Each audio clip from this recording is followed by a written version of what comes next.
me by the end. Show me the way I can go. Take me by the end. Show me the way.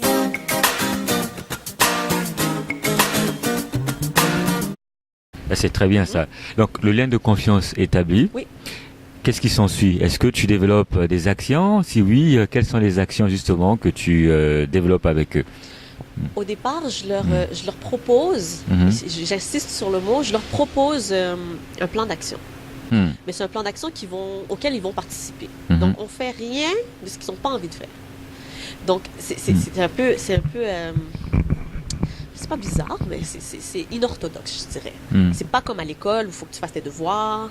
Il faut sortir du cadre scolaire, arriver à l'accrocher. Parce que c'est facile d'avoir un jeune qui se présente, mais il faut qu'il soit capable de s'engager dans sa propre démarche. Tout à fait. Un jeune qui veut rien savoir de l'école, c'est pas le temps de lui dire, bon, fais ça, t'as un devoir là, reviens-moi avec ça. T'accompagner dans ton projet. Ok.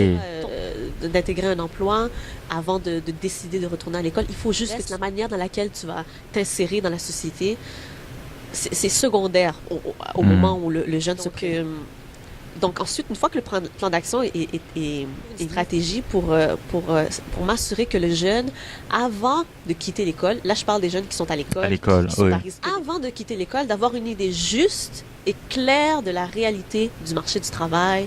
Et une fois qu'on a quitté l'école, exemple peut-être de ce qu'on fait, on fait un budget. Ça n'a rien à voir avec l'école. En fait, ce qu'on leur dit, c'est on va faire un budget de toi avec un emploi à temps partiel en tant qu'étudiant, en tant qu'élève. Donc, on va chercher un emploi. On fait vraiment les démarches comme dans la vraie vie. Vraiment, là, on fait un CV, tout ça. On cherche un emploi, puis on cherche les offres d'emploi, puis on regarde un peu les salaires. Puis on se dit, bon, voilà le budget que je vais avoir au terme de mois. Voilà ce que je peux faire avec ça. Mais quand on est étudiant, on est élève, on est à l'école, on est chez papa et maman. Donc, il n'y a pas beaucoup de dépenses. Donc, qu'est-ce qu'il faut payer? C'est la carte aux puces, le lunch, les sorties au cinéma, le cellulaire, etc. Mais on fait le même exercice pour si ce même jeune-là avait quitté l'école.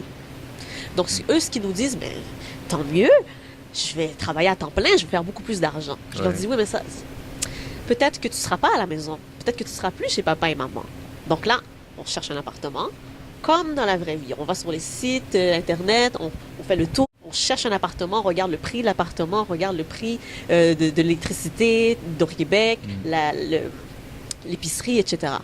Puis à la fin de l'exercice, c'est un exercice qui dure peut-être une semaine à faire en termes de recherche, parce que je veux vraiment qu'ils se mettent à la recherche. Et à la fin de cette semaine-là, on constate, après un mois à travailler au salaire minimum, à temps plein, tout seul en appartement, ma bouffe, tout ça, il me reste peut-être 75 $.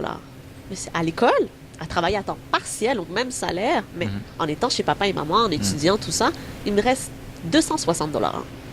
Fait que ce que je leur dis, c'est peut-être mieux de rester à l'école pendant un petit bout au travail. Ce sont les mêmes paramètres qu'il faut mettre en place pour réussir son parcours, même en emploi. On les encourage beaucoup à intégrer le travail pour ensuite qu'ils viennent une idée juste de ce que c'est. Puis ensuite, avec le temps, qu'ils prennent une décision avec tous les poids dans la balance, faire un choix éclairé. Là, j'ai travaillé, je vais faire quelque chose, je vais aller faire un DEP peut-être d'une durée de 10 mois, de 12 mois. Je vais faire quelque chose, je vais aller faire un DEP peut-être d'une durée de 10 mois, de 12 mois, d'avoir autre chose qui pourrait s'offrir à moi, parce que là, c'est un peu le bout de qu'un jeune a quitté puis qui décide de travailler. S'il ne décide pas de retourner à l'école, mais c'est à peu près un petit emploi étudiant. Mais un jeune qui a décroché, il va s'en rendre compte avec le temps. Il faut laisser le temps faire des choses. Des fois, on veut intervenir, on veut arriver avec des solutions. Il faut que ça marine dans sa tête à lui. Nous, on sait ce dont on pourrait les aider. Mais il faut que ça marine eux aussi dans leur tête. Il faut que l'idée germe, il faut que la réalité prenne sa place. Lui, la décision qu'il a prise, puis ensuite, on peut le soutenir par rapport. Ta démarche consiste à mettre le jeune face à ses responsabilités, face à la réalité, finalement, quoi. Soit avant soit avant qu'il y fasse face. OK. Soit pendant. C'est incontournable, l'intervention, surtout dans le contexte du décrochage scolaire, comme tu dis, de le mettre des activités ou un projet à caractère entrepreneur. C'est un sujet vraiment très intéressant et très vaste, le sujet de la persévérance scolaire. Tantôt, tu parlais de ce que tu fais avec les jeunes. Est-ce que, au fond, cette démarche de travail avec les jeunes consiste à leur donner des outils qui leur permettent de découvrir, de se découvrir? C'est une des prémices du projet ou des projets qu'on met en place. La première chose, c'est qu'ils apprennent à se connaître, donc à se découvrir, surtout à découvrir les autres, à apprendre à travailler en équipe, à travailler ensemble, qu'au résultat où ils pourraient se rendre compte que ce sont des compétences transversales. Donc, si ils peuvent arriver à mettre sur pied un projet dont on parlait tout à l'heure et le présenter devant moi en tant qu'intervenante, mais un jury ou peu importe, c'est un peu les mêmes paramètres que de faire un exposé oral en classe. Tout à fait. C'est un peu ça.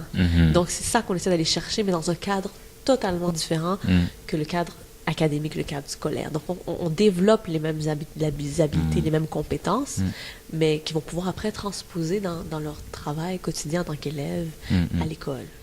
Est-ce que ce travail aussi leur permet de découvrir, comment dirais-je, des domaines dans lesquels, des domaines encore inconnus, ou des domaines, j'allais dire, pas assez explorés, dans lesquels ils pourraient faire carrière? Voilà.